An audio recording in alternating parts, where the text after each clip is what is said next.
Friends, welcome to சாண்டிஸ் kitchen. இன்றைக்கி watermelon தோலை வச்சு ஒரு ஈஸியான டிஷ் பண்ண போகிறேன். அது எப்படி பண்ணுறதுன்னு பார்க்கலாம் வாங்க. அதுக்கு தேவையான பொருட்கள்: வாட்டர்மெலன், சிறுபருப்பு, காஞ்ச மிளகாய், பச்சை மிளகாய், ginger garlic, tomato and onion, மஞ்சள் தூள், உப்பு, கோரியாண்டர் அண்ட் கறிவேப்பிலை. இப்போது இந்த வாட்டர்மெலனோட மேலே இருக்கிற தோல் எல்லாம் சீவி எடுத்துடலாம். இந்த மாதிரி சீவி எடுத்துருங்க. இதே மாதிரி எல்லா பீஸோட தோலையும் சீவி எடுத்துட்டு பொடியாக கட் பண்ணி வச்சுக்கோங்க. இந்த மாதிரி பொடிசாக கட் பண்ணி எடுத்துக்கோங்க.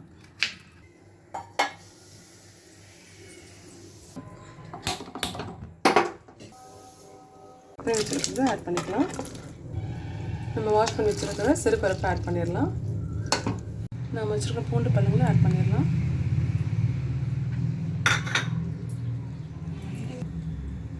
இன்னும் கொஞ்சம் தண்ணி சேர்த்துக்கலாம்.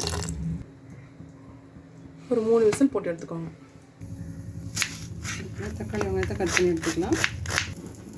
தக்காளியும் அதே மாதிரி பொடிசாக கட் பண்ணி எடுத்துக்கோங்க. இப்போ இஞ்சி பூண்டு போட்டு நசுக்கிக்கலாம். அதுக்கடுத்து பச்சை மிளகாவும் போட்டு அதே மாதிரி அடிச்சுக்கலாம். எண்ணெய் காய்ச்சதை கடுகு உளுத்தம் பருப்பு போட்டுக்கலாம். காஞ்ச மிளகாய் ஆட் பண்ணிக்கலாம்.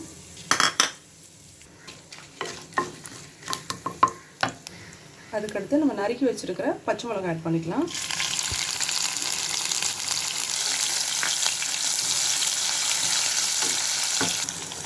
நெக்ஸ்ட்டு நம்ம இஞ்சி பூண்டு நசுக்கி வச்சுருக்கோம் இல்லையா, அதையும் ஆட் பண்ணிக்கலாம். பச்சை வாசனை போகிற வரைக்கும் நல்லா வதக்கிக்கோங்க. வரைக்கும் நீங்கள் இஞ்சி பூண்டு பச்சை மிளகாய் இதை நசுக்கி போடணும். அப்போ தான் நல்லா டேஸ்ட் இருக்கும். அடுத்து ஆனியன் ஆட் பண்ணிக்கலாம்.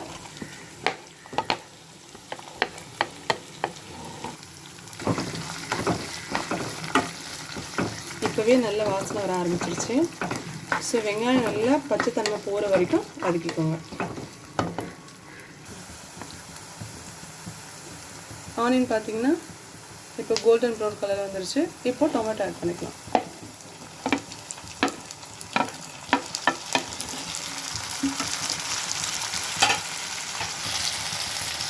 நல்லா மிக்ஸ் பண்ணிக்கோங்க.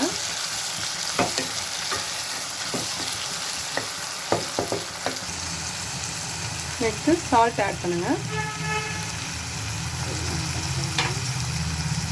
நல்லா மிக்ஸ் பண்ணி விட்டுட்டு ஒரு 3 மினிட்ஸ்க்கு மூடி போட்டு விடுங்க.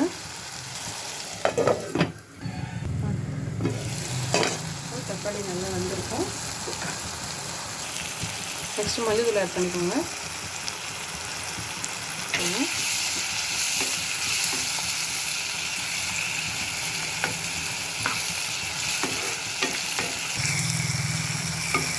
நல்லா பச்சை வாசனை போகிற வரைக்கும் வதக்கிக்கோங்க. நெக்ஸ்ட் நம்ம வேக வச்சுருக்கிற பருப்பை ஆட் பண்ணிக்கலாம்.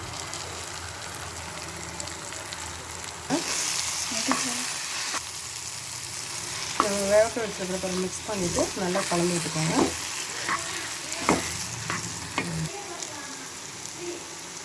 கொஞ்சமாக தண்ணி சேர்த்துக்கலாம்.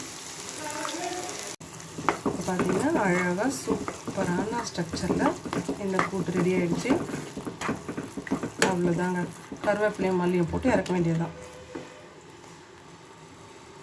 அவ்வளோதாங்க. மல்லித்தலையும் கருவேப்பிலையும் சேர்த்து சர்வ் பண்ணுறோம். ஒரு எம்மியான வாட்டர்மெலன் கூட்டு ரெடி.